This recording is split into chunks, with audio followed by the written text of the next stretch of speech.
আসসালামু আলাইকুম। কানিজ ফাতেমা লোপা স্বাগত জানাচ্ছি এনটিভির দেশের খবরে। ক্রাউন সিমেন্ট শিরোনাম দেখছিলেন, এবারে নিয়ে যাচ্ছি পুরো খবরে। সরকারের প্রতিটি বাহিনীর সদস্যই কমবেশি গুমের সাথে জড়িত ছিল উল্লেখ করে অভিযুক্ত ব্যক্তিদেরই শাস্তির মুখোমুখি করতে হবে বলে জানিয়েছে গুম সংক্রান্ত তদন্ত কমিশন। কিছু ব্যক্তির জন্য পুরো বাহিনীকে আতঙ্কিত না হওয়ার আহ্বান জানিয়েছে কমিশন। আজ এক সংবাদ সম্মেলনে কমিশনের প্রধান জানান, কমিশনে এখন পর্যন্ত ১,৭৫২টি অভিযোগ জমা পড়েছে, যার মধ্যে প্রায় ১,০০০টি অভিযোগের যাচাই বাছাই শেষ হয়েছে। ২৮০ জন অভিযোগকারী ও ৪৫ জন আইন শৃঙ্খলা বাহিনী ও গোয়েন্দা সংস্থার বিভিন্ন পর্যায়ের কর্মকর্তাদের বক্তব্য কমিশন নিয়েছে বলেও জানান কমিশনের প্রধান। ভারতের বিভিন্ন কারাগারে ১,০৬৭ জন বাংলাদেশির নাম কমিশনের হাতে এসেছে উল্লেখ করে তিনি বলেন, সেখানে গুমের শিকার কোনো ব্যক্তি আছে কিনা তার অনুসন্ধান চলছে। এর জন্য পুরো বাহিনী আতঙ্কগ্রস্ত বা প্যানিক স্ট্রিকেন হয়ে যাচ্ছে, কিন্তু এ প্রসঙ্গে উল্লেখ্য যে আইন শৃঙ্খলা রক্ষাকারী বাহিনী ও গোয়েন্দা সংস্থার যে সকল সদস্যরা গুমের সাথে জড়িত তা তাদের ব্যক্তিগত ফৌজদারি দায়। এতে কমিউনিটিকে দোষারোপ করার কোনো সুযোগ নেই।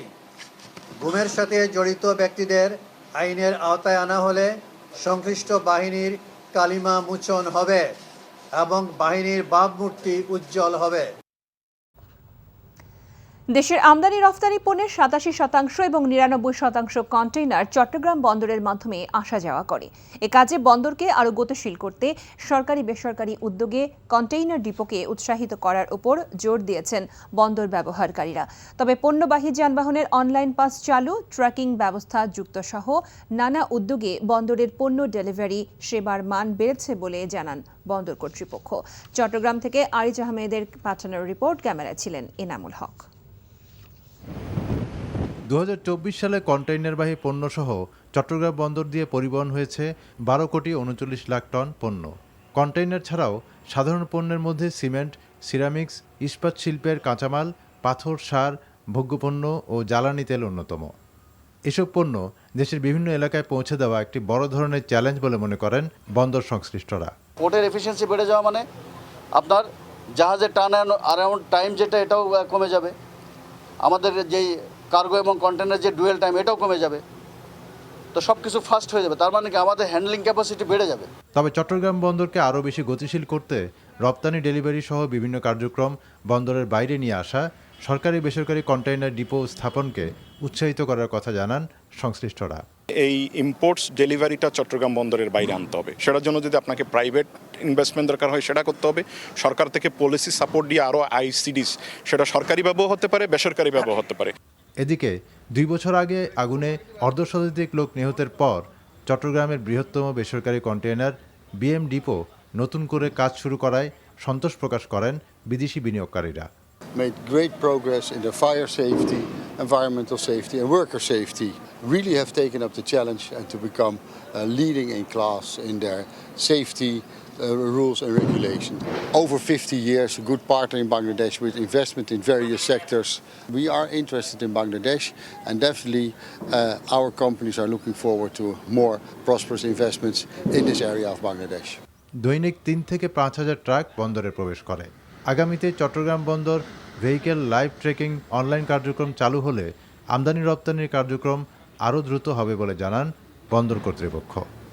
NTV news desk. মেহেরপুরের গাংনী উপজেলায় ইসলামী ব্যাংকের এজেন্ট ব্যাংকিংয়ে গ্রিল কেটে 8,10,000 টাকা চুরি হয়েছে। গতরাতে উপজেলার বামন্দি বাজারে ইসলামী ব্যাংকের এজেন্ট ব্যাংকিং শাখার জানালার গ্রিল কেটে চোরের দল ভেতরে প্রবেশ করে। এ সময় ব্যাংকের ভল্ট ভেঙে 8,10,000 টাকা এবং ব্যাংকের সিসি ক্যামেরা হার্ড ডিস্ক নিয়ে যায় তারা। সোমবার নিয়মিত ব্যাংকিং লেনদেন শেষে ব্যাংক বন্ধ করেন দারোয়ান। সকালে ম্যানেজার এসে খোলা দেখে পুলিশকে খবর দেয়। পরে ঘটনাস্থল পরিদর্শন করে পুলিশ ও গোয়েন্দা সংস্থার একাধিক টিম কাজ শুরু করেছে। এজেন্ট ব্যাংকিংটা একটু অরক্ষিত জায়গায়, তাদের সিকিউরিটি ব্যবস্থাপনাও দুর্বল ছিল। সেই সুবাদেই এখানে হয়েছে যে গ্রিল ব্যবস্থাপনা এবং পার্শ্ববর্তী জায়গা থেকে অনায়াসেই কেউ লুকিয়ে থেকে ৫-৭ ঘন্টা থেকেও কাজ করতে পারে। তাদের আমরা যথেষ্ট দুর্বল কিছু সিকিউরিটি ব্যবস্থা দেখতে পেয়েছি। চট্টগ্রামে খোলা বাজারে 160 টাকা মূল্যে প্রতি লিটার সয়াবিন তেল বিক্রি করার সিদ্ধান্ত নিয়েছে টাস্কফোর্স কমিটি। এখন থেকে ঈদ উল ফিতরের পর প্রথম সপ্তাহ পর্যন্ত এই দামে সয়াবিন তেল বিক্রি করা হবে। এছাড়া মিলগেটে 153 টাকা ও খাতুনগঞ্জে 155 টাকা দরে সয়াবিন তেল বিক্রি করা হবে। দুপুরে চট্টগ্রাম সার্কিট হাউসে নিত্য প্রয়োজনীয় পণ্যের মূল্য স্থিতিশীল রাখতে গঠিত টাস্কফোর্সের সভায় এই সিদ্ধান্ত নেওয়া হয়। সভায় city mayor doctor Sadat Hossain, জেলা প্রশাসক ফরিদা খানম ও ব্যবসায়ীরা উপস্থিত ছিলেন। এদিকে খুলনা সিটি কর্পোরেশনের প্রশাসক কাঁচা বাজার পরিদর্শন করেছেন। সকালে তিনি খুলনা নিউ মার্কেট কাঁচা বাজার পরিদর্শন করে ব্যবসায়ীদের ন্যায্য মূল্যে পণ্য বিক্রি করার আহ্বান জানান। এছাড়া মোংলায় মূল্য তালিকা না ঝুলিয়ে চড়া দামে পণ্য বিক্রি করায় কয়েক দোকানিকে জরিমানা করা হয়েছে। রমজান মাসের শুরুতে নিত্য প্রয়োজনীয় দ্রব্যমূল্যের ঊর্ধ্বগতি ও অতিরিক্ত মজুদ নিয়ন্ত্রণে বাজার মনিটরিং করেছে কক্সবাজারের জেলা প্রশাসন। তিন দিকে ভারত বেষ্টিত সিলেট বিভাগের 4 জেলার সীমান্তেই তৎপর চোরা কারবারিরা।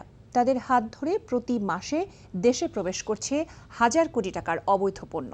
গত এক বছরে প্রায় 250 কোটি টাকার ভারতীয় পণ্য জব্দ করেছে বিজিবি। তবে থেমে নেই চোরা কারবারিরা। সীমান্ত নিয়ে সিলেটের সজল ছত্রের রিপোর্ট, ক্যামেরায় ছিলেন আনিস রহমান।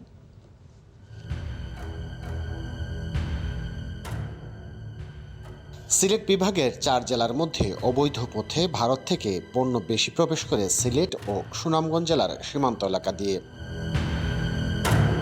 চোরাই পথে আসা এসব পণ্যের মধ্যে খাদ্যদ্রব্য ও কাপড় যেমন থাকে তেমন থাকে নিষিদ্ধ ড্রাগস, গরুর মাংস, চিনি, চা পাতা বা রহস্যজনক রেডিও যন্ত্র। মাদক ও অস্ত্র পাচারেরও বড় রুট সিলেটের বিভিন্ন সীমান্ত। আমরা অস্ত্র এবং মাদকের ব্যাপারে কিন্তু সবচেয়ে বেশি কেয়ারফুল। আমরা অস্ত্র এই এলাকায় খুব একটা আমরা পাইনি, ভেরি লেস। সুনামগঞ্জ একটা ধরা পড়েছে কয়েকদিন আগে, সুনামগঞ্জ এবং জকিগঞ্জে কিছু ইয়াবার চালান ধরা পড়েছে, মদ ধরা পড়ে। তুলনায় কম হলেও বাংলাদেশ থেকেও অবৈধ পথে ভারতে পাচার হয় রসুন, দেশি মাছ সহ বিভিন্ন দ্রব্য। স্থানীয়রা বলছেন, কর্মসংস্থানের অভাবে অবৈধ পথে পণ্য ও পশু পারাপারের ঝুঁকি নিচ্ছেন স্থানীয় নিম্ন আয়ের মানুষ।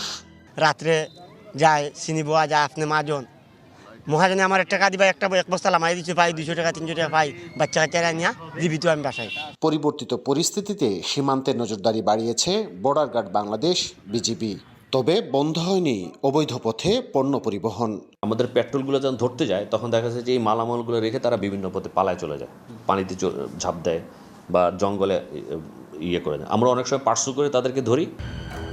প্রায় প্রতিদিনই বিজিবির হাতে জব্দ হচ্ছে কোটি কোটি টাকার অবৈধ ভারতীয় পণ্য ও পশু। তবে সংশ্লিষ্টরা বলছেন, জব্দ না হয়ে বাজারে ছড়িয়ে যাচ্ছে আরও হাজার কোটি টাকার অবৈধ পণ্য।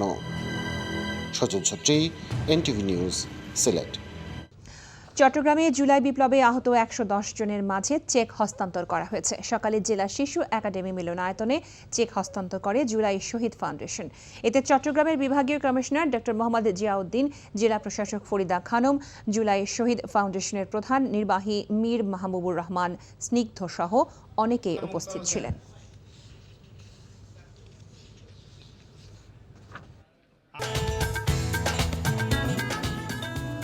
এই ছিল দেশের খবরে। এই খবরের ভিডিও সহ আপডেট জানতে ভিজিট করুন এনটিভি অনলাইন www.ntvbd.com। এছাড়াও এনটিভির জনপ্রিয় সব অনুষ্ঠান ও খবরের আপডেট জানতে ভিজিট করুন আমাদের ইউটিউব ও ভেরিফাইড ফেসবুক পেজ। সবাইকে ধন্যবাদ এতক্ষণ সাথে থাকার জন্য।